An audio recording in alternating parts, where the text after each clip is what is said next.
The bind-off around the gate pegs is a must-know machine knitting technique. It is my go-to bind-off for many projects, yet I find some knitters still struggle with tight edges, drop stitches, and snagged yarn.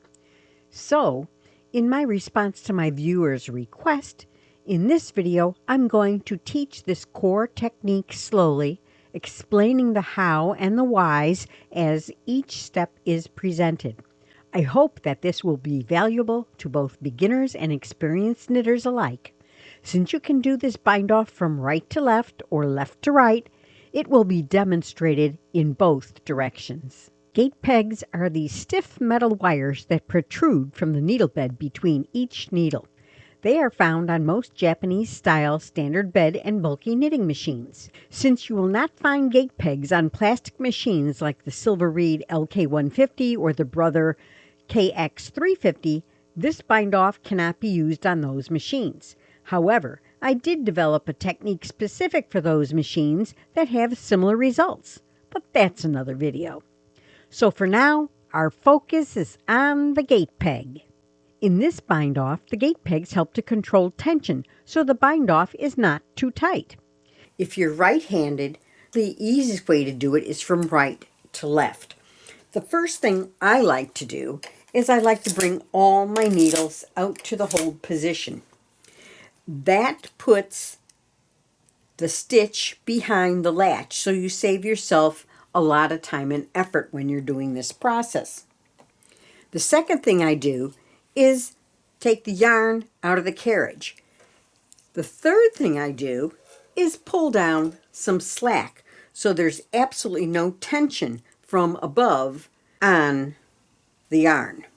Wrap the yarn around the left hand because my left hand will be used to control the tension of the feeder yarn, guide the yarn around the gate pegs and into the latch tool, and retract the needles as I progress across the needle bed.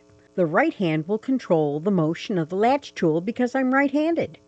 The roles would reverse if I were left-handed. Now that my needles are forward and my stitches are behind the latches, I want to bring my yarn around the right side of the gate peg closest to the working needles on the right. Okay, and bring up a little more slack. Now, my left hand is going to be manipulating the needles. And I'm going to put the latch tool hook into the hook of the first working needle. And with my left hand, I'm going to pull it back, and that transfers the stitch on to my latch tool. The working needle is going to be out of work at this point. And with the yarn to the right of the gate peg, I'm going to pick up the feeder yarn with my latch tool and just pull it through. Not too tight. Then I'm going to start bringing my next needle back, and at the same time I'm going to hook the hook of the latch tool into the hook of the needle. And I'm going to draw it back to transfer that stitch onto the latch tool. Now, I'm bringing both the stitches that are on the latch tool behind the latch so I can pick up the yarn and pull through both of them. Notice that the feeder yarn still remain to the right of the next door gate peg. Okay, now I'm going to my third stitch. My yarn is to the right of the gate peg that is to the right of the last working needle. And my hook of my latch tool is going to pick up the hook of the working needle. Now, with my left hand, I'm bringing that hook back. I'm going to pick up that hook, so they're hooked together, and by pushing back with my left hand on the needle butt, it transfers the stitch onto my latch tool. So both of them are behind the latch. There's the latch right there. Both the loops are behind the latch. In the meantime, I pushed the needle all the way back into non-working position. Now, remember, This is around the gate peg. The feeder yarn is around the gate peg. I am going to then pick up my feeder yarn and pull it through and downward. You should not snag any of those strands. If you do, you can back it off, and let's go on. Let's move it a little bit faster. I'm doing it in really slow motion, so those that don't know how all the little actions work together can follow it. Let's do another slow one first. I'm catching my loops and I'm advancing my needle back with my left hand. I'm popping the needle on, or the stitch on to my latch tool, and I'm pulling downward. And see how that goes completely clear and not too tight. Go to the next one. Pick up the hook and transfer it back. And pull it down.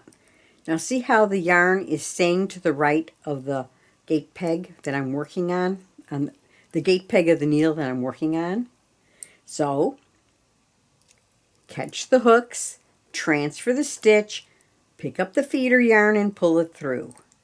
And this goes relatively quick when you start doing it. And practice the right actions first. Now you're seeing the whole action. Catch the hook in the hook, push it through, catch the feeder yarn and pull it down. It tends to slide off the back of the hook and you tend not to snag your yarn on the way down.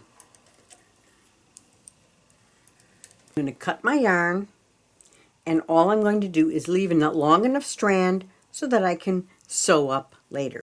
When you work around the gate pegs, your work hangs on the gate pegs. So what you have to do is just pop it off when you're done. And look how neat and even that edge is. Now you can tug your knitting and let it rest. So here is my swatch that I've knit, but I'm going to show you how to bind off around the gate pegs from left to right. In that case, we need to either knit one more or one less row and bring our carriage over to the left. You always start binding off around the gate peg on the same side as the carriage. So in this case, we're going from left to right. Now, I pulled down my yarn so that it's nice and loose. I'm going to bring out all my needles to the hold position that puts all the stitches behind the latches. It just makes it go faster. You can do it without doing that, but I just find that that makes it go faster. I'm going to have that feeder yarn go to the left of the end gate peg. In this case, it's on the left-hand side. I'm going to put my latch tool right into the hook of the needle on the machine, and with my hand that is controlling my tension, my left hand in this case, I'm going to draw to the back and transfer that needle right onto my latch tool and bring this needle out of work.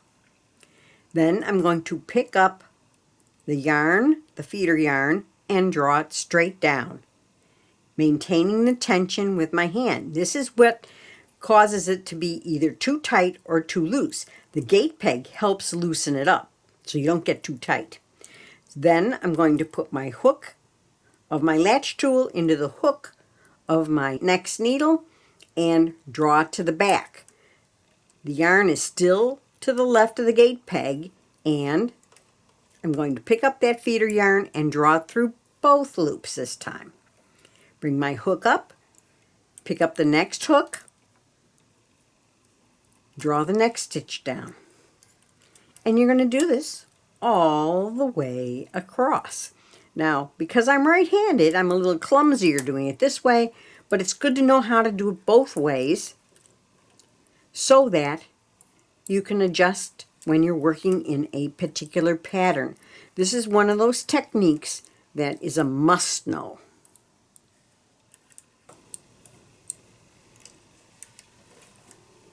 And on the last stitch, you pull it down and you can trim it. Now this is just a swatch for doing some other work, so I'm just going to trim it.